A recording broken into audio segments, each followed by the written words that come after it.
తిరుమల తిరుపతి దేవస్థానంలో పట్టు శాలువాల కొనుగోలులో అక్రమాలు జరిగాయంటూ వైఎస్ఆర్సీపీపైకి బురద చల్లేందుకు యత్నిస్తున్న టీటీడీ చైర్మన్ బీఆర్ నాయుడుకి షాక్ ఇచ్చింది విజిలెన్స్ కమిషన్. చంద్రబాబు హయాంలోనే పట్టు శాలువాల కొనుగోలులో అక్రమాలు జరిగాయని విజిలెన్స్ నివేదికలో వెల్లడైంది. టీటీడీలో పట్టు శాలువాల కొనుగోలులో అక్రమాలు జరిగాయని ధృవీకరించింది. 2015 నుంచి 2025 వరకు పట్టుకు బదులు పాలిస్టర్ శాలువాలని కాంట్రాక్టర్ సరఫరా చేసినట్టు తెలియంది. 10 ఏళ్లలో 54 కోట్ల రూపాయల మేర కొనుగోలు జరిగినట్లుగా విజిలెన్స్ నివేదికలో వెల్లడించింది. గత టీడీపీ ప్రభుత్వ హయాంలో నకిలీ పట్టు శాలువాల స్కామ్ జరగ్గా వాస్తవాలు పక్కదారి పట్టించేందుకు టీటీడీ చైర్మన్ బీఆర్ నాయుడు ప్రయత్నిస్తున్నారు. అయితే ఇప్పుడు వెల్లడైన విజిలెన్స్ నివేదికతో బీఆర్ నాయుడు ఆరోపణలు అవాస్తవమని తేలిపోయింది. మరింత సమాచారం మా ప్రతినిధి మూర్తి అందిస్తారు. మూర్తి, విజిలెన్స్ నివేదికలో వెల్లడైన అంశాలకు సంబంధించిన పూర్తి అప్డేట్స్ ఏంటి?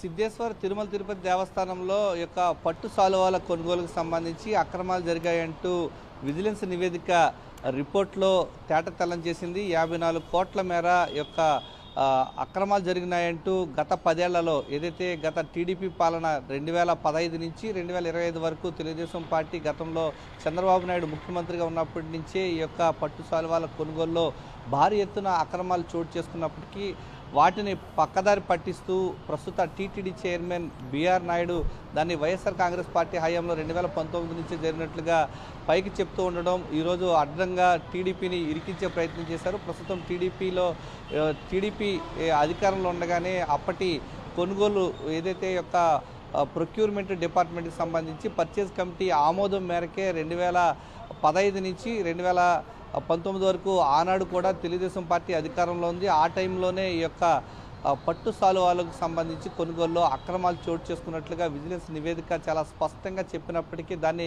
పక్కదారి పట్టిస్తూ ప్రస్తుత టీటీడీ చైర్మన్ బీఆర్ నాయుడు అనుసరిస్తున్న వైఖరి పట్ల ఇప్పుడు విమర్శలు వ్యక్తమవుతున్నాయి. ప్రత్యేకించి ఈ యొక్క ఘటనకు సంబంధించి విజిలెన్స్ నిర్ధారణ చేసింది. 54 కోట్లకు పైగా యొక్క అక్రమాలు చోటు చేసుకున్నట్లుగా ప్రాథమికంగా గుర్తించినప్పటికీ టీడీపీ హయాంలో జరిగిందనే విషయాన్ని మాత్రం పైకి చెప్పకుండా వైఎస్ఆర్ కాంగ్రెస్ పార్టీ హయాంలో జరిగిందంటూ ఆయన అవాస్తవాలు పైకి తీసుకురావడం పట్ల ఇప్పుడు వైఎస్ఆర్ కాంగ్రెస్ పార్టీ నాయకులు కూడా ఆగ్రహం వ్యక్తం చేస్తున్నారు. ఈ యొక్క ఘటనకు సంబంధించి విజిలెన్స్ నివేదికలో ఇచ్చినటువంటి అంశాలను చాలా స్పష్టంగా చెప్పింది. 2015 నుంచి జరిగినటువంటి యొక్క పట్టు శాలువాల కొనుగోలులో అక్రమాలు ఎవరెవరు ఉన్నారో అప్పటి పర్చేజ్ కమిటీలో మెంబర్గా ఉన్నటువంటి వ్యక్తులు ప్రస్తుతం టీటీడీ పాలక మండలి సభ్యుడిగా కూడా ప్రస్తుతం ఏదైతే బీజేపీ నేత భానుప్రకాష్ రెడ్డి ఉన్నారో వారిని విచారిస్తే అసలు వాస్తవాలు కూడా వెలుగు చూసేటువంటి అవకాశాలు కనిపిస్తున్నాయి. ప్రస్తుతం ఆయన పాలక మండలి సభ్యుడిగా ఉన్నాడు. ఇప్పుడు పర్చేజ్ కమిటీలో మెంబర్గా ఉన్నటువంటి వ్యక్తులు కూడా ఇవన్నిటి అంశాలపైన టీటీడీ పాలక మండలి ఏదైతే ఏసీబీ విచారణకు ఆదేశించిందో ఎన్ని విషయాలు కూడా వెలుగులోకి వచ్చేటువంటి అవకాశాలు కనిపిస్తున్నాయి.